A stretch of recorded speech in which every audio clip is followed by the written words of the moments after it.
Welcome back. દ્વારકામાં ફરી ચાલ્યું છે દાદાનું બુલડોઝર। અહીંયા ભીમરાણા ગામે ધાર્મિક દબાણોનું ડિમોલિશન કરવામાં આવી રહ્યું છે। સરકારી જમીન પરથી દબાણો દૂર કરવામાં આવી રહ્યા છે। છેલ્લા 35 વર્ષથી કરાયેલા દબાણો હટાવવામાં આવી રહ્યા છે। દરિયાકાંઠે આવેલી ગેરકાયદે દરગાહ તોડી પાડવામાં આવી। પોલીસ એસડીએમની ટીમ ડિમોલિશન દરમિયાન હાજર રહી હતી। તો રાજ્યભરમાં અનેક ગેરકાયદેસર મકાનો દૂર કરવામાં આવી રહ્યા છે। એક ધાર્મિક દબાણ ઊભું કરેલું હતું, જે ધાર્મિક સ્ટ્રક્ચર છેલ્લા 40 વર્ષથી કાર્યરત હતું। જે બાબત તંત્રને ધ્યાને આવતા પ્રાંત અધિકારી શ્રી તેમજ હું એઝ અ ડિવિઝન ઓફિસર તેમજ એલસીબી એસઓજી અને પોલીસ તંત્ર તેમજ પ્રશાસન દ્વારા આ ધાર્મિક દબાણને પ્રોસિજર ફોલો કરીને હાલ દૂર કરવામાં આવી રહેલ છે। જેમાં સરકારી જમીન 1500 સ્ક્વેર મીટર દૂર કરવામાં આવી છે અને ખુલ્લી કરવામાં આવેલી છે। તો આજ મુદ્દે અમારા સંવાદદાતા મોહિત લાઈવ જોડાયા છે। મોહિત, જણાવશો કે જે પ્રકારે સરકારી જગ્યા ઉપર દબાણો કરવામાં આવતા હોય છે તેમ ફરી એક વખત દાદાનું બુલડોઝર ફરી વળ્યું છે અને આ તમામ દબાણો હટાવવામાં આવી રહ્યા છે।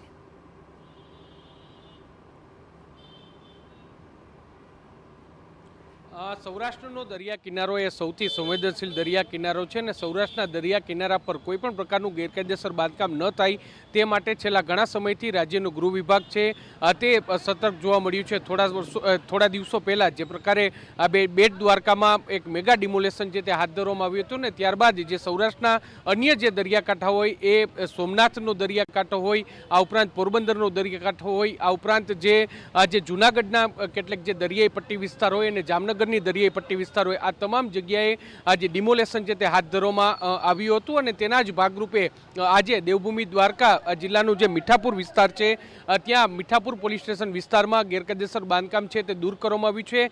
જે પ્રકારે જે માહિતી સામે આવી છે તે પ્રમાણે હજરત કાસમ અલી સિદ્દકી પીરની આ દરગાહ હતી, જ્યાં કુલ 3 જેટલી મજાર છે તે તૈયાર કરવામાં આવી હતી। કેટલીક ઓરડીઓ છે તે તૈયાર કરવામાં આવી હતી, 2 નાની મજાર અને 1 મોટી મજાર કે જે છેલ્લા 35 વર્ષથી તેમાં ગેરકાયદેસર કબજો છે તે કરવામાં આવ્યો હતો અને તે આજે વહીવટી વિભાગ અને પોલીસ વિભાગ છે તેમના દ્વારા દૂર કરવામાં આવ્યું છે। આશરે જે 1500 ચોરસ મીટર જગ્યા છે, સરકારી જગ્યા છે તે ખુલ્લી કરવામાં આવી છે।